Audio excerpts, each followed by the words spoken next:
बुद्धाय। कार्यक्रम में उपस्थित केंद्रीय मंत्रिमंडल के सदस्य श्रीमान किरण रिजिजू जी, किशन रेड्डी जी, अर्जुन राम मेघवाल जी,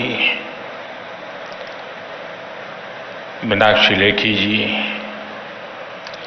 इंटरनेशनल बुद्धिस्ट कॉन्फ्रेंस के सेक्रेटरी जनरल, देश विदेश से यहाँ पधारे और हमारे साथ जुड़े हुए सभी पूज्य भिक्षुगण, अन्य महानुभाव, देवी और सज्जनों, ग्लोबल बुद्धिस्ट समिट के इस पहले आयोजन में आप सभी दुनिया के कोने कोने से आए हैं। बुद्ध की इस धरती की परंपरा है अतिथि देवो भव, अर्थात अतिथि हमारे लिए देवता के समान होते हैं। लेकिन भगवान बुद्ध के विचारों को जीने वाले इतने व्यक्तित्व जब हमारे सामने हो तो साक्षात बुद्ध की उपस्थिति का एहसास होता है, क्योंकि बुद्ध व्यक्ति से आगे बढ़कर एक बोध है, बुद्ध स्वरूप से आगे बढ़कर एक सोच है, बुद्ध चित्रण से आगे बढ़कर एक चेतना है और बुद्ध की ये चेतना चिरंतर है, निरंतर है। ये सोच शाश्वत है, ये बोध अविस्मरणीय है। इसलिए आज इतने अलग अलग देशों से, इतने अलग अलग भौगोलिक सांस्कृतिक परिवेश से लोग यहां एक साथ उपस्थित है, यही भगवान बुद्ध का वो विस्तार है जो पूरी मानवता को एक सूत्र में जोड़ता है। हम कल्पना कर सकते हैं दुनिया के अलग अलग देशों में बुद्ध के करोड़ों अनुयायियों का ये सामर्थ्य जब एक साथ कोई संकल्प लेता है तो उसकी ऊर्जा कितनी असीम हो जाती है। जब इतने सारे लोग विश्व के बेहतर भविष्य के लिए एक विचार के साथ काम करेंगे तो भविष्य निश्चित रूप से भव्य ही होगा। और इसलिए मुझे विश्वास है पहली ग्लोबल बुद्धिस्ट समिट इस दिशा में हम सभी देशों के प्रयासों के लिए एक प्रभावी मंच का निर्माण करेगी। मैं इस आयोजन के लिए भारत के सांस्कृतिक मंत्रालय और इंटरनेशनल बुद्धिस्ट कॉन्फेडरेशन को हृदय से बधाई देता हूं। साथियों, इस समिट से मेरे आत्मीय लगाव की एक और वजह है। मेरा जन्म गुजरात के जिस वडनगर स्थान में हुआ है, उस स्थान का बौद्ध धर्म से गहरा नाता रहा है। वडनगर से बौद्ध धर्म से जुड़े अनेक पुरातात्विक साक्ष्य मिले हैं। कभी बौद्ध यात्री हुएन संघ ने भी वडनगर का दौरा किया था और यहां पर मैंने जब प्रदर्शनी देखी, एक्सकेवेशन में जो चीजें लगी हैं, बहुत सारी चीजें विस्तार से यहां रखी हुई है। और संयोग देखिए कि जन्म मेरा वडनगर में हुआ और काशी का मैं सांसद हूं और वहीं सारनाथ भी स्थित है। साथियों, ग्लोबल बुद्धिस्ट समिट की मेजबानी का एक ऐसे समय में हो रही है जब भारत ने अपनी आजादी के 75 वर्ष पूरे किए हैं। भारत अपनी आजादी का अमृत महोत्सव मना रहा है। इस अमृत काल में भारत के पास अपने भविष्य के लिए विशाल लक्ष्य भी है और वैश्विक कल्याण के लिए नए संकल्प भी है। भारत ने आज अनेक विषयों पर विश्व में नई पहल की है और इसमें हमारी बहुत बड़ी प्रेरणा भगवान बुद्ध ही है। साथियों, आप सभी परिचित है कि बुद्ध का मार्ग है परियक्ति, पटिपत्ति और पटिवेद, यानी थियोरी, प्रैक्टिस एंड रियलाइजेशन। पिछले 9 वर्षों में भारत इन तीनों ही बिंदुओं पर तेजी से आगे बढ़ रहा है। हमने भगवान बुद्ध के मूल्यों का निरंतर प्रसार किया है। हमने बुद्ध की शिक्षाओं को जन जन तक पहुंचाने के लिए एक समर्पण भाव से काम किया है। भारत और नेपाल में बुद्ध सर्किट का विकास हो, सारनाथ और कुशीनगर जैसे तीर्थों के कायाकल्प के प्रयास हो, कुशीनगर इंटरनेशनल एयरपोर्ट हो, लुम्बिनी में भारत और आईबीसी के सहयोग से India international centre for Buddhist culture and heritage का निर्माण हो, भारत कैसे हर काम में पट्टी की प्रेरणा शामिल है। ये भगवान बुद्ध की शिक्षाओं का प्रतिवेद ही है कि भारत विश्व के हर मानव के दुख को अपना दुख समझता है। दुनिया के अलग अलग देशों में पीस मिशंस हो या तुर्की के भूकंप जैसी आपदा हो, भारत अपना पूरा सामर्थ्य लगाकर हर संकट के समय मानवता के साथ खड़ा होता है, मम भाव से खड़ा होता है। आज भारत के 140 करोड़ लोगों की इस भावना को दुनिया देख रही है, समझ रही है और स्वीकार भी कर रही है।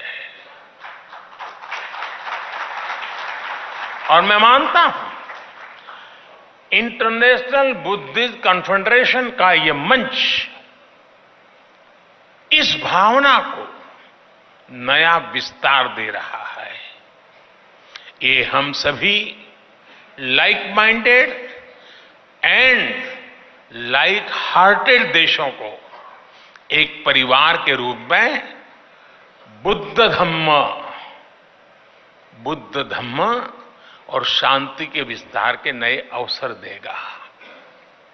वर्तमान चुनौतियों को हम किस तरह से हैंडल करते हैं, इस पर चर्चा अपने आप में न केवल प्रासंगिक है बल्कि विश्व के लिए इसमें उम्मीद की किरण भी समाहित है।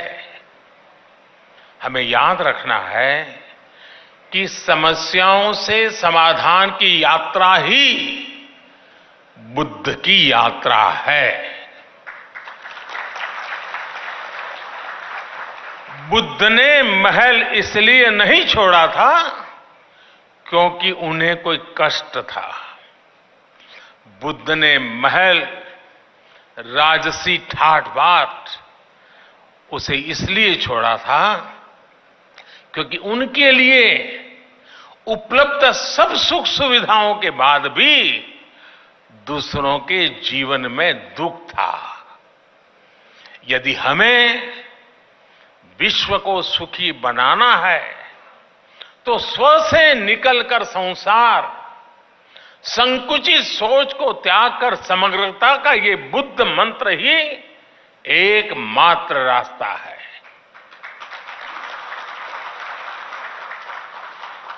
हमें हमारे आसपास गरीबी से जूझ रहे लोगों के बारे में सोचना ही होगा। हमें संसाधनों के अभाव में फंसे देशों के बारे में सोचना ही रहेगा। एक बेहतर और स्थिर विश्व की स्थापना के लिए यही एक मार्ग है, यही आवश्यक है। आज ये समय की मांग है कि हर व्यक्ति की, हर राष्ट्र की प्राथमिकता अपने देश के हित के साथ ही विश्व हित भी हो, ग्लोबल वर्ल्ड इंटरेस्ट भी हो। साथियों, ये बात सर्वस्वीकार्य है कि आज का ये समय इस सदी का सबसे चैलेंजिंग समय है। आज एक और महीनों से दो देशों में युद्ध चल रहा है, तो वहीं दुनिया आर्थिक अस्थिरता से भी गुजर रही है। आतंकवाद और मजहबी उन्माद जैसे खतरे मानवता की आत्मा पर प्रहार कर रहे हैं। क्लाइमेट चेंज जैसी चुनौती पूरी मानवता के अस्तित्व पर आफत बनकर मंडरा रही है। ग्लेशियर्स पिघल रहे हैं, इकोलॉजी नष्ट हो रही है, प्रजातियां विलुप्त हो रही हैं। लेकिन इस सब के बीच हमारे आप जैसे करोड़ों लोग भी हैं जिन्हें बुद्ध में आस्था है, जीव मात्र के कल्याण में विश्वास है। ये उम्मीद, ये विश्वास ही इस धरती की सबसे बड़ी ताकत है। जब ये उम्मीद एकजुट होगी तो बुद्ध का धम्म विश्व की धारणा बन जाएगा। बुद्ध का बोध मानवता का विश्वास बन जाएगा। साथियों, आधुनिक विश्व की ऐसी कोई समस्या नहीं है जिसका समाधान सैकड़ों वर्ष पहले बुद्ध के उपदेशों में हमें प्राप्त न हुआ हो। आज दुनिया जिस युद्ध और अशांति से पीड़ित है, बुद्ध ने सदियों पहले इसका समाधान दिया था। बुद्ध ने कहा था, जयन वेरन पसवती, जयन वेरन पसवती, दुखन सेति पराजितो, उपसंतो सुखन्न सेति, हित्व जय पराजय। अर्थात जीत वैर को जन्म देती है और हारा हुआ व्यक्ति भी दुख की नींद सोता है। इसलिए हार जीत, लड़ाई झगड़ा इन्हें छोड़कर ही हम सुखी हो सकते हैं। भगवान बुद्ध ने युद्ध से उबरने का रास्ता भी बताया है। भगवान बुद्ध ने कहा है, नहीं वेरेन वेरानी सम्मंतिध उदाचन अवेरेन च सम्मंति एस धम्मो सनातनो। अर्थात वैसे बहुत बहुत बड़े कम शब्दों में बात बताई है। वैर से वैर शांत नहीं होता है, वैर अवैर से शांत होता है। भगवान बुद्ध का वचन है, सुखा संगस्य सामग्री समज्ञानम तपो सुखम। अर्थात संघों के बीच एकता में ही सुख समाहित है। सभी लोगों के साथ मिलजुल करके रहने में ही सुख है। साथियों, हम देखते हैं आज अपने विचारों, अपनी आस्था को दूसरों पर थोपने की सोच दुनिया के लिए बहुत बड़ा संकट बन रही है। लेकिन भगवान बुद्ध ने क्या कहा था? भगवान बुद्ध ने कहा था, अत्तानमेव पठनम, अत्तानमेव पठमन, पति रूपे निवेशये। यानी कि पहले खुद सही आचरण करना चाहिए, फिर दूसरे को उपदेश देना चाहिए। आधुनिक युग में हम देखते हैं कि चाहे गांधी जी हो या फिर विश्व के अनेक लीडर्स, उन्होंने इसी सूत्र से प्रेरणा पाई। लेकिन हमें याद रखना है, बुद्ध सिर्फ इतने पर ही नहीं रुके थे। उन्होंने एक कदम आगे बढ़कर कहा था, अप्पदीपो भवः।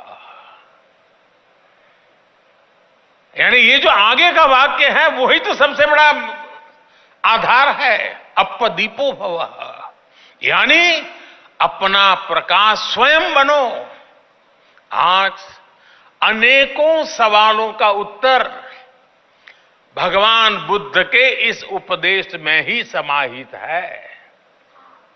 इसलिए कुछ साल पहले संयुक्त राष्ट्र में मैंने गर्व के साथ कहा था कि भारत ने दुनिया को युद्ध नहीं, बुद्ध दिए हैं।